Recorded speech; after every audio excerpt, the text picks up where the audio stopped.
Sir, कोई mister Vijay Kumar आपसे इसी वक्त मिलना चाहते हैं। कह दो मेरे पास वक्त नहीं है, फिर कभी आए। फिर कभी मेरे पास वक्त नहीं होगा मिस्टर R.K. गुप्ता। मुझसे 5 मिनट न मिलकर आपने अपना 5 लाख का नुकसान किया। गीता, इस आदमी को अंदर भेज। मिस्टर विजय, बैठे। ये क्या काम है? अगर मेरी इन्फॉर्मेशन गलत नहीं है तो आज से 7 साल पहले आपने यहाँ कुछ जमीन खरीदी थी 3 लाख रुपए में। आज उसकी कीमत कम से कम 5 लाख रुपए होगी। फिर भी उस जमीन से आपको 1 रुपए का भी फायदा नहीं है, क्योंकि उस जमीन पर माधो सिंह नाम के एक आदमी का नाजायज कब्जा है। मैं वो जमीन खरीदना चाहता हूँ। ये जानते हुए कि जब तक माधव सिंह वो जमीन खाली न कर दे उसकी कीमत 2 पैसे के बराबर नहीं है। ये भी जानते हो कि पिछले 6 बरस से मेरे वकील उसे वहाँ से हटाने में कामयाब नहीं हुए। जी हाँ, मैं 5 लाख का सौदा करने आया हूँ और मेरी जेब में 5 फूटी कौड़ियां भी नहीं है। लेकिन मैं यकीन से कह सकता हूँ कि अगर आप ये जमीन मुझे दे देते हैं तो आपके ये 5 लाख आपको 15 दिन में मिल जाएंगे। मिस्टर भंडारी, आप अभी इसी वक्त एक कॉन्ट्रैक्ट तैयार कीजिए। कॉन्ट्रैक्ट का मेन क्लॉज होगा कि अगर मिस्टर विजय कुमार ने 5 लाख रुपए की पेमेंट 15 दिन में नहीं की तो हम इनको धोखे और फ्रॉड के जुर्म में गिरफ्तार करवा सकते हैं। Right. Okay sir. Madho Singh तुम्हारा नाम है? माधो सिंह, ये जमीन जिस पर तुमने अपनी पाप की बस्ती बसाई हुई है ना, जिसका सौदा मैंने कर लिया। मतलब की बात करो। ये सब 3 टप्पर कल सुबह 11 बजे तक यहाँ से हट जाने चाहिए।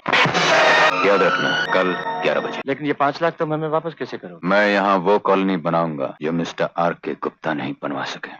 लेकिन तुम्हें यकीन है माधव सिंह जमीन खाली कर देगा? तेरा दिमाग सरक गया क्या? उसकी क्या मौत आई है जो आएगा? मैं वापस जाने के लिए नहीं, तुम लोगों को यहाँ से भेजने आया। इसलिए साथ में ये एम्बुलेंस लेकर आया हूँ, क्योंकि मैं नहीं चाहता कि मुझसे मार खाने के बाद तुम लोगों को हॉस्पिटल पहुँचने में देर लगे।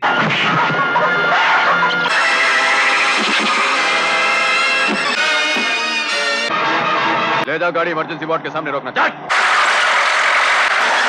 ये 5 लाख का चेक मैं आपके फादर को देने आया था, ये लीजिए।